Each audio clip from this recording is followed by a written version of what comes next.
Thanks everyone for tuning into our new series, A Day in the Life. This is our kind of virtual hangout slash webinar slash cool things about adventure. Today is with Anthony and Nicholas. We're going to be talking about underwater adventures. And we've got our two guest hosts, James T. and Vince on. So they're going to be kind of narrating the conversation, but it's pretty free flow. The whole point here is to show the inspiration, education, and empowerment of what adventure actually means and how we get out there and do stuff, from the conceptualization all the way through to actually doing it, and maybe some stuff at the end. So yeah, pretty excited to have everybody on here. So welcome, Anthony. Welcome, Nicholas. And so Anthony, I know you do a whole lot of underwater stuff. So why don't you tell us just a few seconds about yourself? Yeah, I mean, I've been an adventure, I guess, filmmaker for this January 26 years full time. So I've never really had a real job, right? So I've been making content around the world for that long, mainly in the mountains. And then during COVID, we couldn't go anywhere, so I decided to go below the surface and made a whole lot of great series with kids taking their first breaths underwater, and got addicted and got into great white shark filming. And I love filming underwater because the gear weighs nothing. And no one talks to you. No producers tell you what to do, and you're just down there having fun, But I shoot and do the whole thing myself.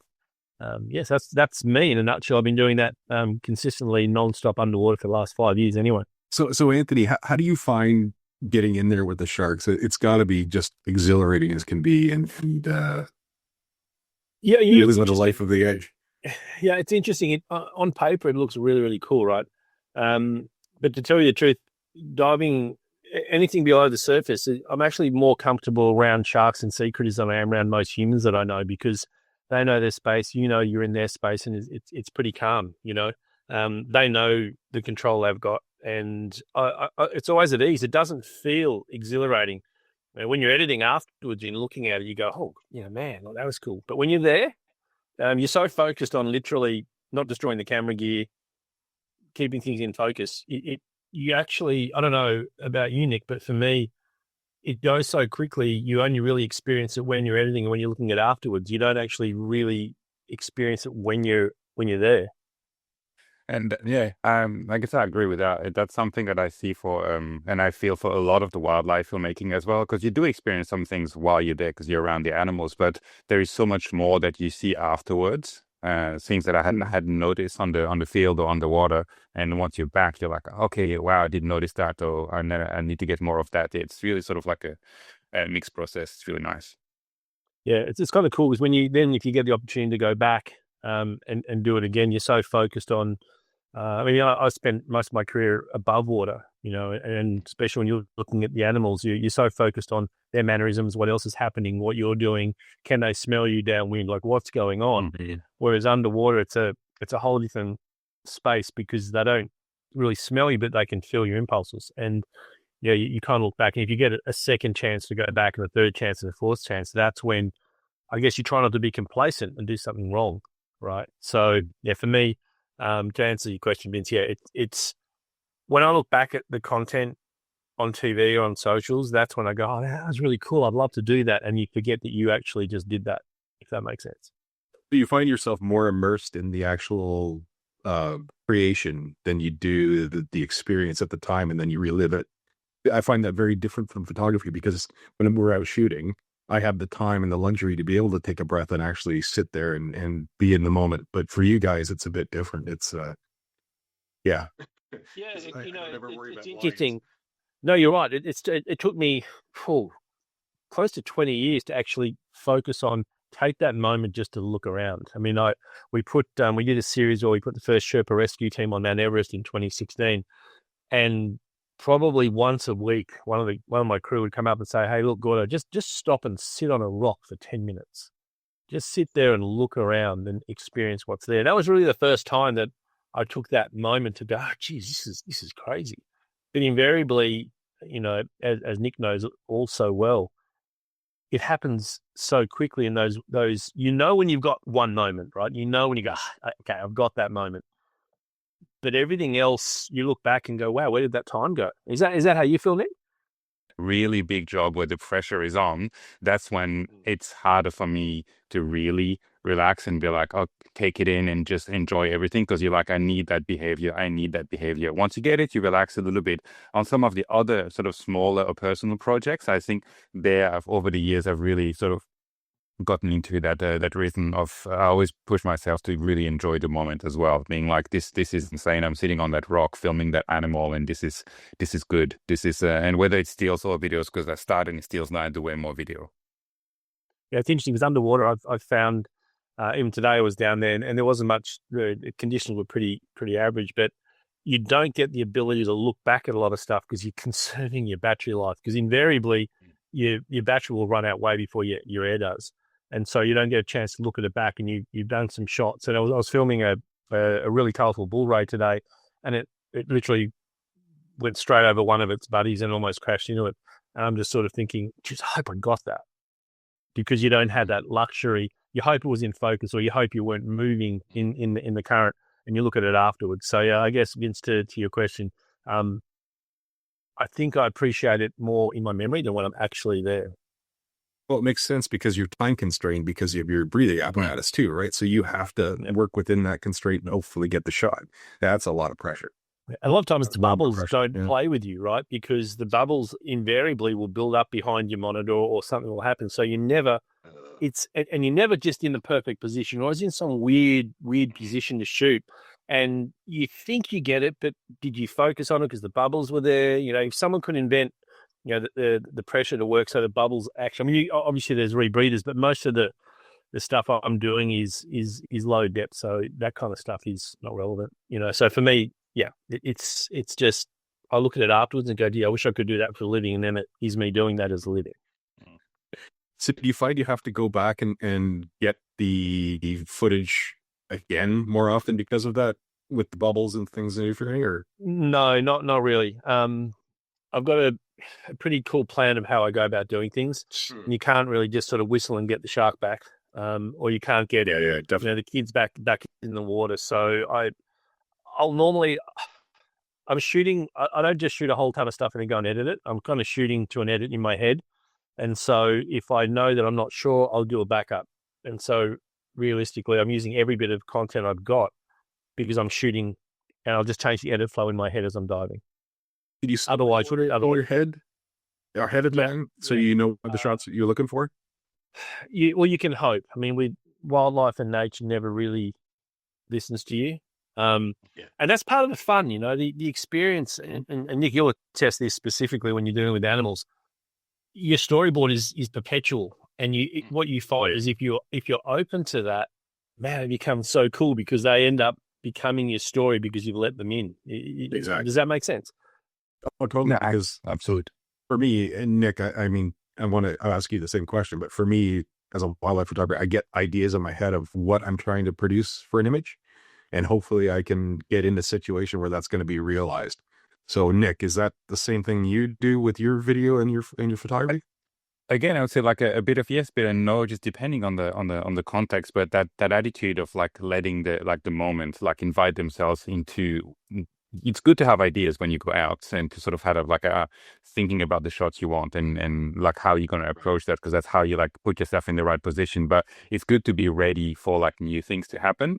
And when that's on your own project, you have a bit more flexibility, but it's good as well on like on bigger projects. I've been on like big wildlife sequence where it was supposed to be done like for the day. And then we started noticing some like really cool like wombat behavior, like got the rig back up, started filming and filmed so much of it while like Anthony was thinking about the edits as you were doing, because you think in sequence, which is very different than for stills, and you start shooting, and then we ended up getting so much to make a sequence that it's something that was supposed to be a 5-second piece, just as a filler, became a full sequence in itself just from that. So you get really cool moment if you're open but ready, if that kind of makes sense.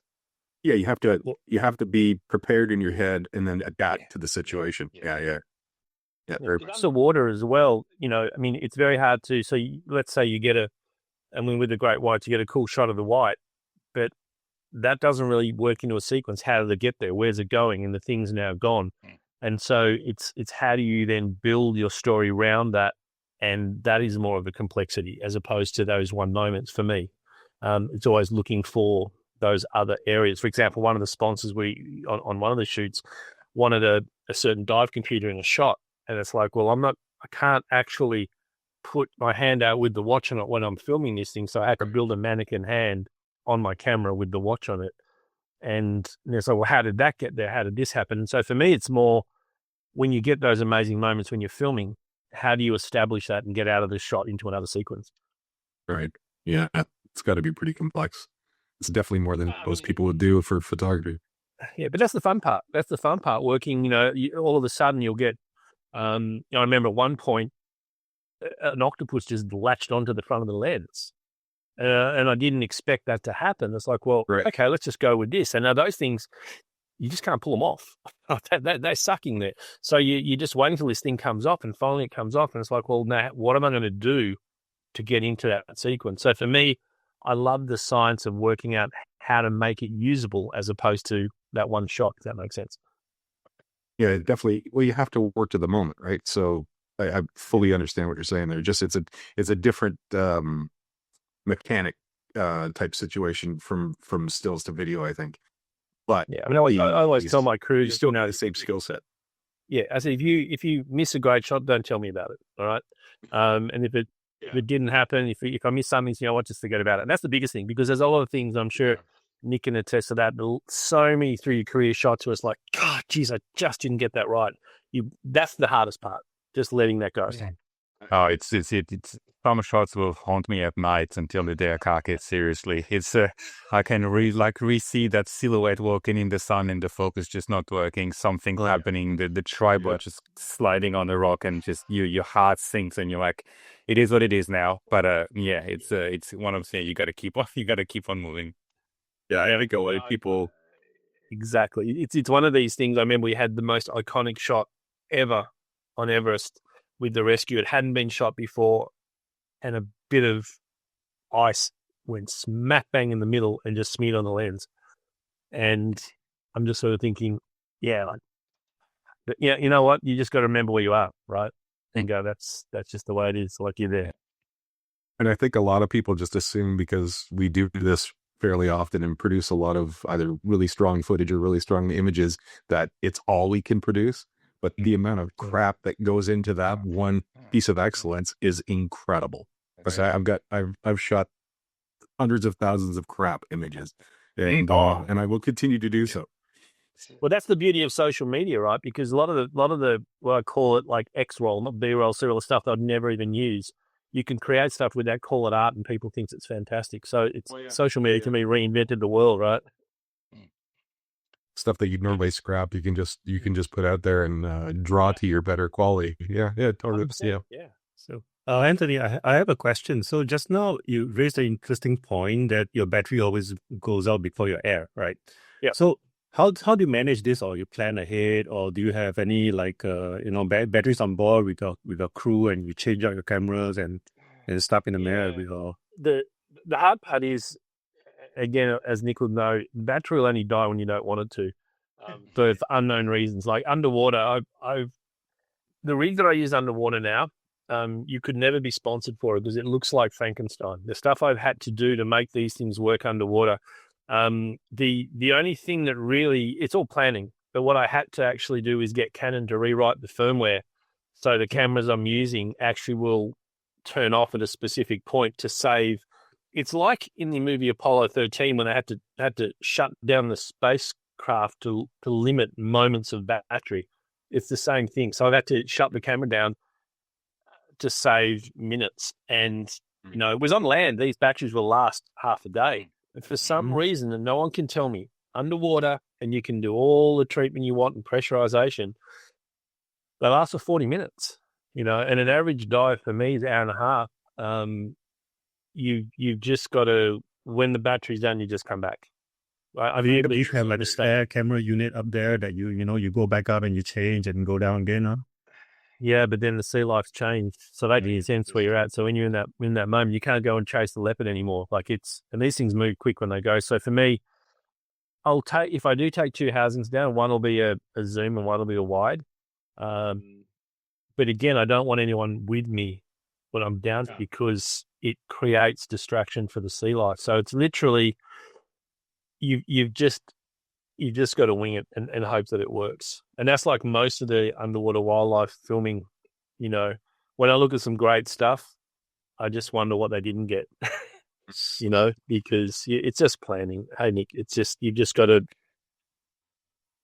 And to go back to Vince's point as well, not especially like in video, it's something that you got to keep reminding yourself while you shoot. And I've spoken a lot with different camera operators about this. Is not everything has to be a hero shot as well, and that's the beauty of video. If you craft your sequence well, not everything has to be a perfect shot. If the narrative fits well together, then it's fine. Would love to just have hero shot after hero shot, but then it would just.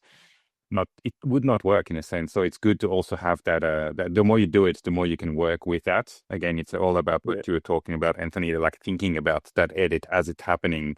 Because we go out with scripts as well. Producer gives us scripts of like, okay, this is how the sequence should unfold, but it's wildlife. And if it doesn't happen, it's good to be very familiar with the screen, familiar with the wildlife, familiar with alternative ideas to make that happen.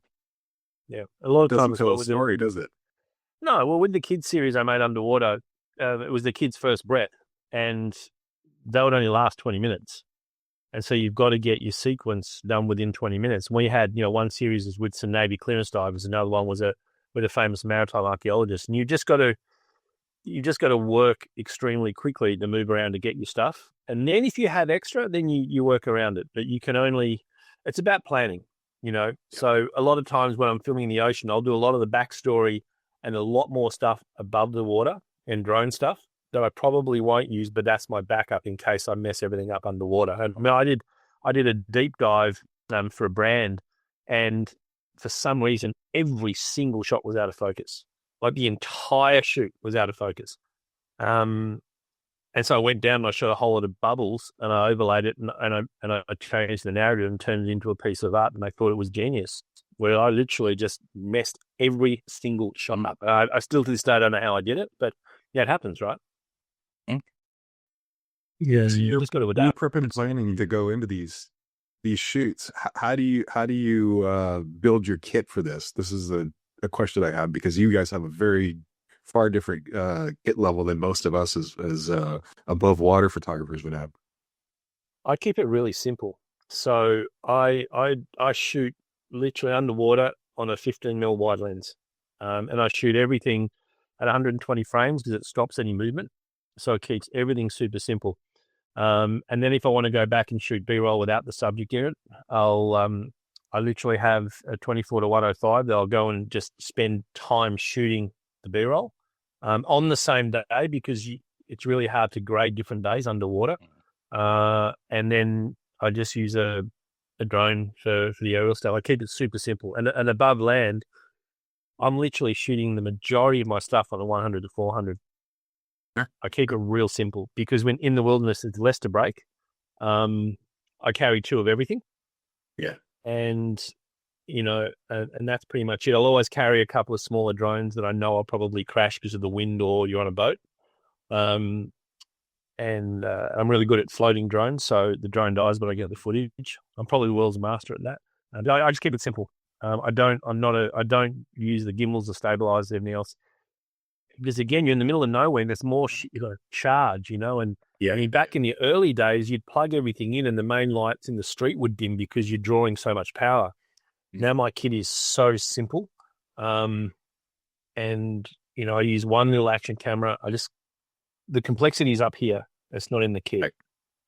So you've already pre-planned all this stuff, and it's just, this is muscle memory now. 100%. Nick, is that the same for you? 100%. Same, 100%. Like it's a lot about it's knowing your gear. So I run wildlife photography trips, so I teach a lot of people like every year about, and it's about that muscle memory that makes the whole difference. And whether it's for your own passion photography or for projects, you're quick with your camera, the gear intrinsically, and that makes a huge difference. Because I'm the same as Anthony. When I've always had like massive discussions with people that come up and ask about, because everyone that switches from photos to video wants a gimbal. They don't know why. They've seen a gimbal online. They want to use a gimbal. They don't know the nightmare nightmare that it is. And for example, my work above water, I spend a lot of time in the rainforest, in the bush, following scientists, and it just does not fit that run and gun, because they see it a lot on YouTube and things, because it's about the lifestyle, because lifestyle projects, filming cafes and things, absolutely. But when you're like on a tight budget by yourself in the middle of a rainforest on the side of a volcano, and you're trying, I'm not going to tell the people, hey, hold that animal for a second, I'm trying to like balance the gimbal, and then I got a gimbal. And the way you work without that is by knowing the gear, knowing, all right, I have like a Sony, a Canon, also this is how the IBIS usually behaves when I'm moving around. It's intrinsically knowing what your camera does, and helps you really, like, I've had the same, like most of my conservation and science short documenting have been shot on one lens, the same for 8 years. It's not even manufactured anymore. It just works. It's perfect what it needs to be, and it's quick. So it's really knowing You have a spare.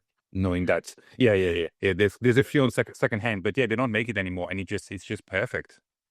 Yeah, it's 100% because that's why Canon got frustrated with me, because I didn't shift onto their new technology, because it just didn't work anymore. Like the laptop that I have for Everest, for example, is an old 17-inch MacBook Pro that I've frozen 3 or 4 times, but it's a big screen. It actually works. And I've done talks where I've shown this old antiquated laptop that it is just bulletproof, and the good point that Nick said, people see these things online, they get all this stuff. If you want a gimbal, if I need to use a stabilized shot on land, I'll just use the drone and run with it, right?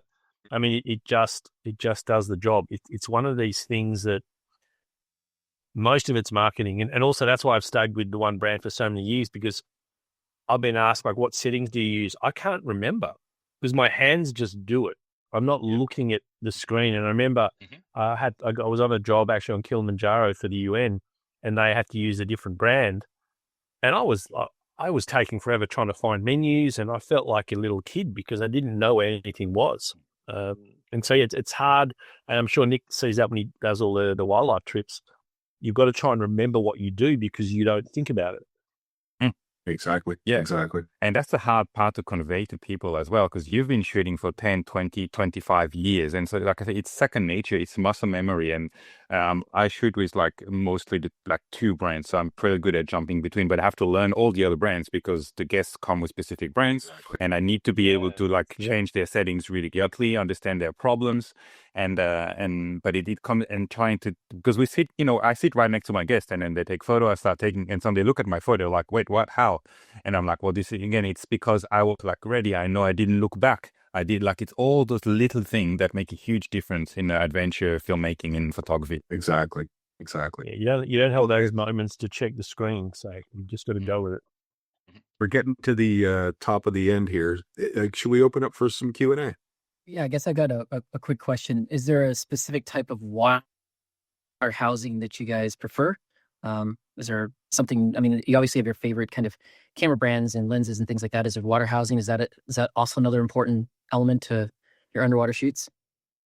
Yeah, one that doesn't leak. Yeah, it's kind of interesting because in the world of housings, I've never come across a brand that it does exactly what it says it will do.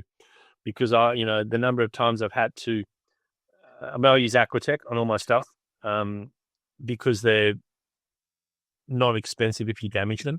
The number of times you've got to adjust the nipples inside things because the pressure might, you can be at 10 meters, but it doesn't mean the pressure is the same. It depends what the barometric pressure is. It can feel different, and you're so finely tuned the nipples that touch the buttons that all of a sudden the pressure can change, and you've been recording for 10 minutes and you don't know because things have changed. So I normally, the most useful thing for warehousing is I take a nail file, because I'll get to the beach and I'll file it down a bit because I can't bring it down anymore. I mean, it's all the little detail things. I carry spare tubs of Vaseline because the lube that they sell for all the water seals is too viscous. So I need something thicker, like I've used Vegemite before to lubricate a housing a thing because it was just perfect, right?